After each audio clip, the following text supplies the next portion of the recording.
des élus de la nation. Ça, c'est la première chose qu'il faut préciser. Je suis désolé, un conseiller municipal n'est pas un élu de la nation.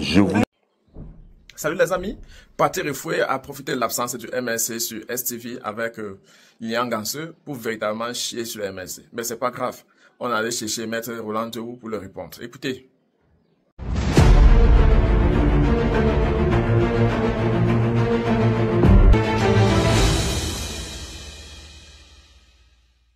C'est dans la loi. Permettez, un sénateur n'est pas un élu de la nation.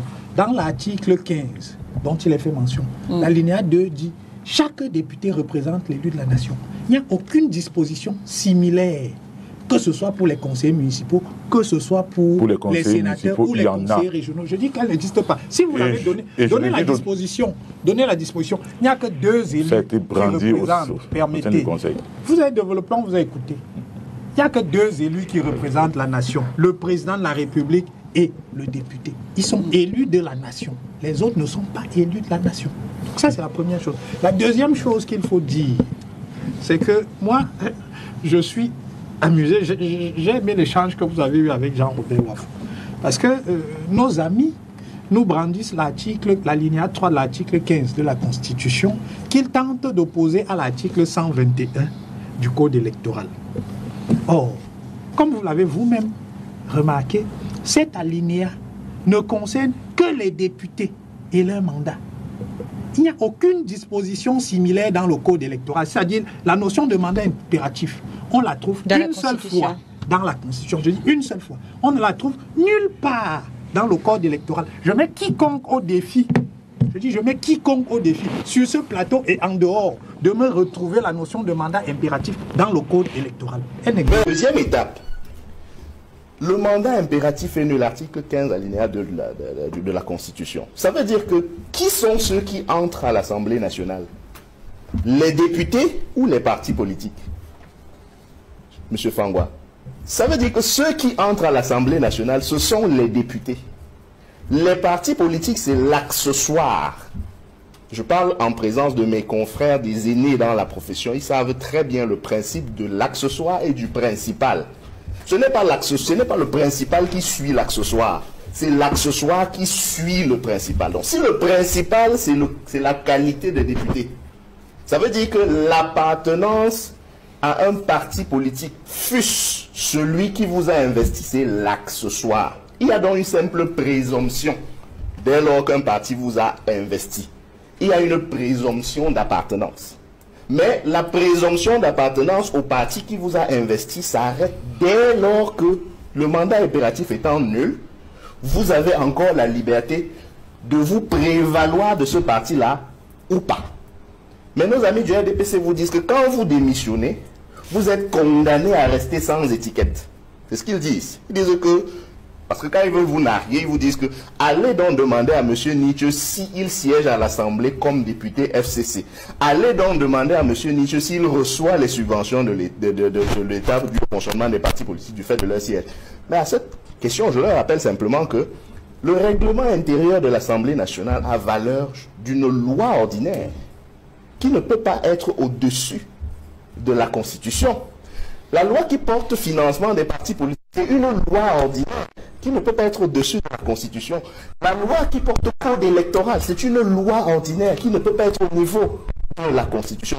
La pratique législative, la pratique parlementaire et les règles de financement actuelles, puisque c'est eux qui les appliquent, ils ont choisi de leur donner une lecture particulière, une lecture contraire à la Constitution. Monsieur Nietzsche a été exclu du SDF. Comment se fait-il que logiquement on puisse considérer qu'il est député SDF?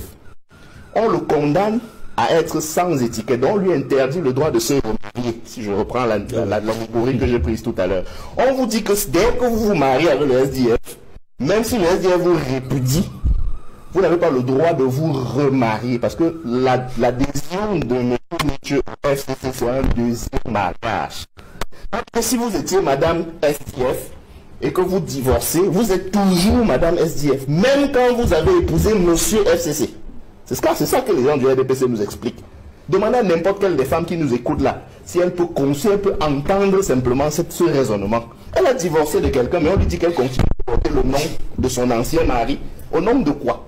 c'est précisément à ce stade-là que non seulement le principe de l'accessoire qui suit le sort du principal s'applique, mais aussi en matière de liberté fondamentale, ce qui n'est pas interdit formellement est précisément autorisé. Il n'y a aucune disposition qui interdit à un parti de répudier son militant. Il n'y a aussi aucune disposition qui interdit à un militant de changer de parti. Et le problème qui se pose, c'est que lorsque le militant change de parti, s'il était élu, il ne perd pas sa qualité d'élu. Désormais, il représente autre chose, plus celui qui était son parti d'avant, ce qui est parfaitement logique. Et donc, quand on combine cela avec l'article 121, alinéa 2 du Code électoral, qui est écrit, comme je le rappelle, à contrario, c'est de dire que pour qu'un parti investisse un candidat sans y rajouter les 300 signatures des candidats indépendants, il suffit que ce parti soit représenté dans une foule d'institutions qui sont listées par l'article 121 alinéa 2, parmi lesquelles l'Assemblée nationale, le Sénat, le Conseil régional, le Conseil municipal. Donc, si le parti qui vous donne, qui vous signe la lettre d'investiture, qui est un peu comme la lettre de parrainage que nous signons pour permettre à nos candidats de présenter le barreau, est signé par un avocat qui a fait un de parti, ça suffit. Pareil, si la lettre d'investiture est signée par un parti politique représenté, le parti aura juste faire la preuve qu'il est représenté. Il peut faire la preuve qu'il est représenté en démontrant que l'un de ses militants, carte de militant à l'appui, est présent dans l'une des institutions listées. Et comme je l'ai dit tout à l'heure, cette liste est susceptible d'évoluer par plusieurs mécanismes. Je l'ai dit, dans cette même liste, la chance a voulu que l'UPC n'ait pas d'autres représentants que son sénateur nommé. Oui. C'est une aubaine pour clarifier cette question. Et je précise que nos amis du RDPC, il y a 3 ans, quand ils commençaient ce débat malsain, disaient partis politiques ayant des élus. Mais on a laissé faire parce que ça veut dire que même lire l'article 121, ils n'ont pas lu. Parce que s'ils avaient lu emprunté à la technique de Maître Nguefa, qui est le parler terre à terre, le SDF avait 5 épouses, les députés. Le SDF a répudié lui-même l'une de ses épouses. D'accord? Mais la lecture de Cameroun Tribune et de nos amis du RDPC, c'est que quand bien même vous êtes une épouse répudiée, vous êtes toujours la femme de celui qui vous a répudié. Parce que l'article prétend que le SDF a 5 députés. Oui. C'est factuellement faux. Sauf si on me dit qu'on peut divorcer et toujours continuer d'être l'épouse de la personne dont on a divorcé. C'est factuellement faux. Si on s'arrête juste là. Ouais. Et ce n'est pas la seule logique que nos amis d'en face refusent de voir. N'existe pas. Donc ce que vous dites, c'est que parce que cet alinéa est... ne se trouve que dans la Constitution. Non, pas sous la Constitution. Au chapitre 1. Non, mais c'est ce que vous voulez dire. Le mandat des députés. C'est ce que vous voulez dire. Cet alinéa ne concerne que le mandat des députés. Il ne concerne, permettez, si vous avez des dispositions contraires... Je le dis d'expérience. Monsieur Patrick, qu'est-ce que je le dis d'expérience relativement à ce qui s'est passé au conseil municipal. Ce que vous racontez n'est pas juste. Permettez que je développe. Ce que vous racontez n'est pas juste. Allez-y, Patrick. Vous trompez lourdement et vous persistez. Je dis une chose. Nous sommes le titre 3 de la Constitution dans lequel se trouve l'article 15. Le chapitre 1 porte sur l'Assemblée nationale. Oui. Et cet article 15... Le titre 3, c'est du pouvoir législatif. Parle du mandat du député. C'est dans ce titre qu'on trouve cet alinéa qui parle de la nullité du mandat impératif. Donc, sauf par un coup de force... Il faut qu'il y ait une disposition similaire qui porte sur le mandat des conseillers municipaux, sur le mandat des conseillers régionaux, sur le mandat des sénateurs. Puisqu'elle ne se trouve pas dans la Constitution, il faudrait qu'on la retrouve dans le Code électoral. Maintenant, j'aimerais que M. Jean-Robert Wafou, aidé par ces intellectuels qui sont des intellectuels non faussaires, nous trouve la fameuse disposition qui reprend cette disposition. Parce que cette disposition ne concerne que le mandat des députés. Il faut que ce soit clair. Ça, c'est la première chose. Deuxième chose, on nous dit que cette disposition-ci s'oppose à l'article 121 du Code électoral. Madame Leila, l'article 121 du Code électoral ne parle nulle part de partis politiques représentés. il y a 4 mentions de la notion de parti politique représenté dans le code électoral. Ça, c'est le travail d'un intellectuel faussaire. Madame Léla, cherchez l'article 121, on va le retrouver. L'article 121, il parle de non représenté. Non représenté, voilà. Je dis, il n'y a aucune mention. Mais non représenté. Ce n'est pas parti politique. L'opposition a être représenté. Non, ce n'est pas le Parlement. Oh là là. Oh là là. L'article 121 du code électoral est sous le chapitre 3 de la déclaration de la candidature. Article 120 d'abord, les candidats à l'élection du président de la République sont tenus de faire une déclaration de candidature revêtue de leur signature légalisée. Article 121, les candidats peuvent être, alinéa 1, soit investis par un parti politique, point virgule, 2, soit indépendants, à condition d'être présentés comme candidats à l'élection du président de la République par au moins 300 personnalités originaires de toutes les régions, à raison de 30 par région, et possédant la qualité soit de membre du Parlement ou d'une chambre consulaire, soit de conseiller régional ou de conseiller municipal, soit de chef traditionnel de premier degré.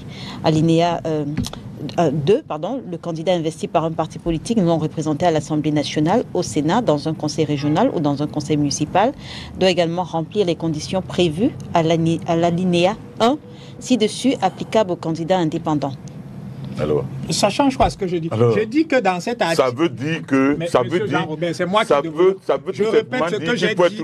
Je répète ce que j'ai dit. Il n'y a pas dans cet article de notion de parti politique représenté. On n'est pas de parti politique non représenté. Ça, c'est la première chose. Jean-Robert, vous aurez la parole après. Vous pourriez avoir la parole après. Il faut être investi par un parti politique pour que le parti soit représenté. Vous pourriez avoir la parole juste après. Allez-y. Ayez l'élégance d'écouter. Ayez l'élégance d'écouter. J'ai dit, et je répète, la lecture de Léla me conforte dans ce que je dis. Il n'y a pas de notion de parti politique représenté dans cet article-là. On n'y parle de parti politique non représenté. Bien. Et je rajoute que si vous voulez représenter, il y a représenté. Permettez. Pourquoi vous gesticulez? Allez-y, docteur Patrick Fouet, allez-y. Qu'est-ce qui vous arrive? Allez-y, Patrick Fouet. Soyez poli.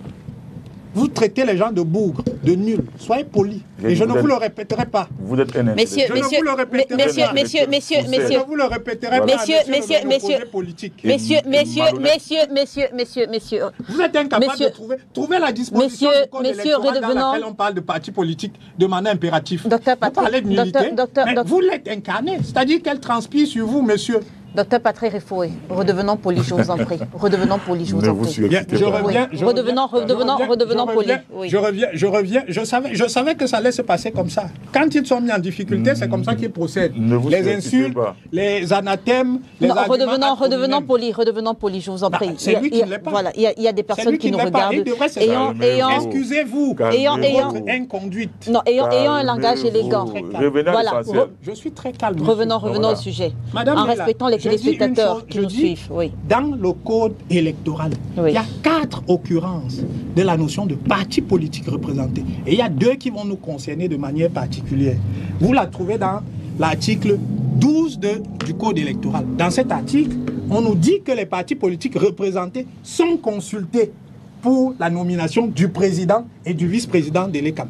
Ça, c'est la première occurrence de la notion de parti politique représenté. Vous retrouvez cette notion dans l'article 202 du code électoral.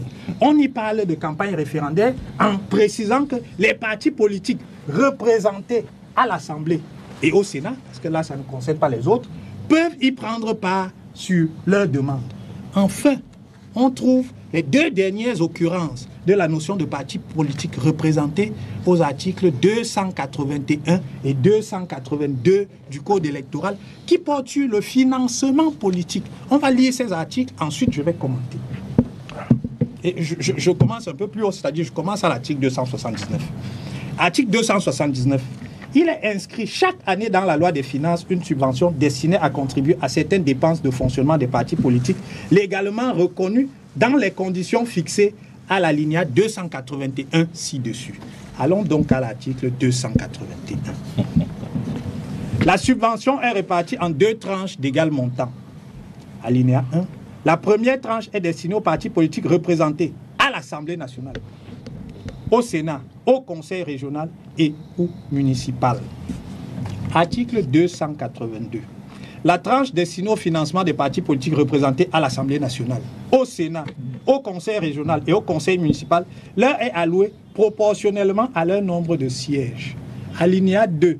Les listes des députés, des sénateurs, des conseillers régionaux, municipaux par partis politiques sont fournies respectivement par les bureaux de l'Assemblée nationale, du Sénat, ainsi que les conseils régionaux et les conseils municipaux. Madame Leïla, en français facile, si vous êtes un parti politique représenté, vous recevez la subvention annuelle. Que le membre du FCCC vous dise en quelle année le FCC a bénéficié de la subvention qui est servie conformément aux dispositions de ces articles aux partis politiques représentés. Que le membre du FCC, permettez, que le membre du FCC, on ne vous demande pas de répondre, on vous demande de fournir les preuves. Je vais fournir. Ce sont les preuves matérielles. Si vous avez le financement, je vais fournir. Deuxième chose, dans cet article, on nous dit, on mentionne 2 acteurs qui sont importants. Les exécutifs qui fournissent les